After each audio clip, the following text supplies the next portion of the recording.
C'est pas grave. Tu te fais des montagnes de beaucoup de choses alors qu'en fait il suffit juste de se dire c'est pas grave et d'avancer un petit peu quand même. Donc voilà. Quelles compétences artistiques t'aimerais développer?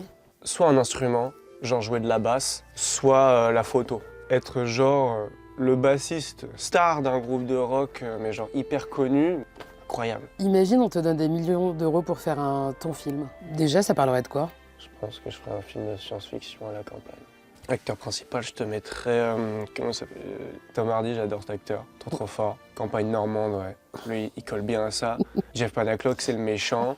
Et en fait, Jeff Panaclock, c'est le propriétaire d'une grosse entreprise qui veut vraiment raser un village pour mettre une usine. Tom Hardy, c'est vraiment le syndicaliste du village qui va prendre ses vaches, qui va prendre sa fourche, qui va vraiment se partir en guerre contre Jeff Panaclock. Il va bourrer la peluche, comme on dit dans le milieu. Ça veut dire quoi? Non, c'est pour Jeff Panaclock. Ah oui. Il s'appellerait comment? La fourche de la justice. Si tu devais imaginer la maison de tes rêves, ce serait quoi? Maison au bord de la mer, déjà. Ouais, il y aurait une salle de sport pour faire genre il y a une salle de sport, il y aurait un ciné pour faire genre il y a un ciné, il y aurait un bowling pour faire genre il y a un bowling, mais surtout il y aurait une immense cuisine. Ça c'est le plus important. Bah ouais, pourquoi? Ouais, parce que j'adore manger quoi. Je veux une immense cuisine pour qu'il y ait plein de cuisiniers qui me fassent les meilleurs plats quoi. Enfin, je veux leur mettre tout le matos à disposition pour vraiment manger de la meilleure manière possible quoi. Je veux manger un tacos au foie gras, il me fera un tacos au foie gras. Je veux manger, je mangeais une aubergine en vapeur. Comment tu fais? Bah tu te démerdes, t'as la cuisine pour. Ouais.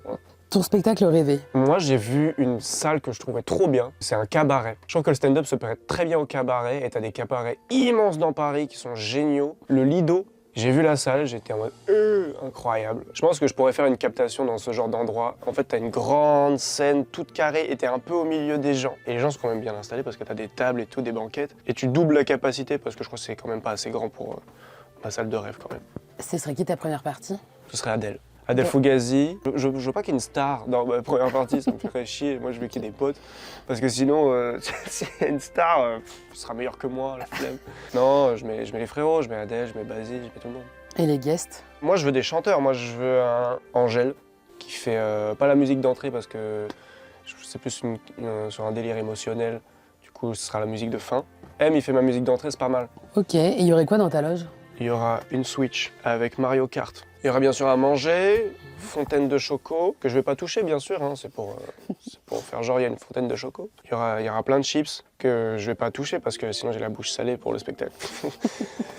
Il y aura quoi? Des goodies de moi, il y aura... il y aura une équipe de massage, parce que ça c'est parfait parce que non seulement ça fait plaisir, mais c'est professionnel et ça passe directement en note de frais et une équipe de psychologues qui me rassure.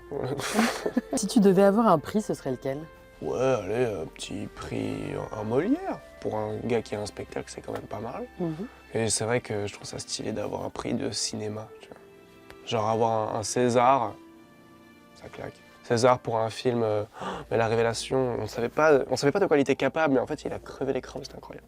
Dans 6 mois, tu te vois où? Bah, je me vois en train de faire plus ou moins ce que je fais maintenant, juste en mieux. Et le faire en étant plus assuré et plus fier de ce que je propose, voilà. Et j'espère être mieux habillé aussi. Et dans 5 ans? Dans 5 ans, j'espère que j'aurai sans doute mon second spectacle, voire même mon troisième. En fait, tu pourras pas me voir parce que je serai en tournée. Ou alors je serai en tournage parce qu'en fait j'aurais trop de projets sur le côté, en fait, j'aurais des longs métrages. Ah ouais, aussi au festival d'Angoulême, parce que je vais devoir signer ma bande dessinée que j'aurais sortie. Enfin, les gens se l'arracheraient parce que ça aurait été un succès et que... Enfin, c'est ça. En fait, j'espère être en burn-out. T'as des rêves? Avoir une moto, une belle moto. Dans mon imaginaire, elle est rouge. Elle est pas toute rouge, quoi, c'est que le réservoir. C'est une moto, c'est mi-Harley, comme ça t'es bien installé, t'es un peu stylé. Mais c'est pas non plus trop, parce que sinon t'as un gogol comme ça. Non, c'est avoir une belle moto et avoir le permis moto aussi, c'est important. Faut pas avoir une moto. Et un chien, un bâtard gentil. Non, je m'en fous de la race, moi je veux juste un chien qui soit avec moi. Quoi. Moi j'aime bien donner des noms d'humains. Un chien du genre Antoine, ça me fera marrer.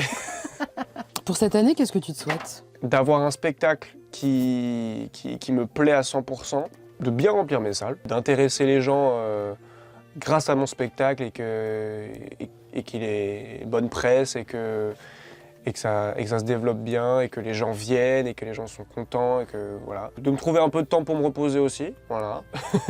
Et ouais, toujours de m'éveiller artistiquement, c'est-à-dire faire des trucs sur le côté, ne pas faire que la même chose. Genre là, c'est être plus drôle et avoir un meilleur spectacle et que les gens viennent et je suis un homme heureux. Est-ce que tu as un mantra, une phrase inspirationnelle? Mais c'est pas grave. Ça veut dire arrête d'angoisser sur tout et n'importe quoi, arrête de croire que le monde est contre toi et que tu te fais des montagnes de beaucoup de choses alors qu'en fait il suffit juste de se dire c'est pas grave et d'avancer un petit peu quand même. Donc voilà.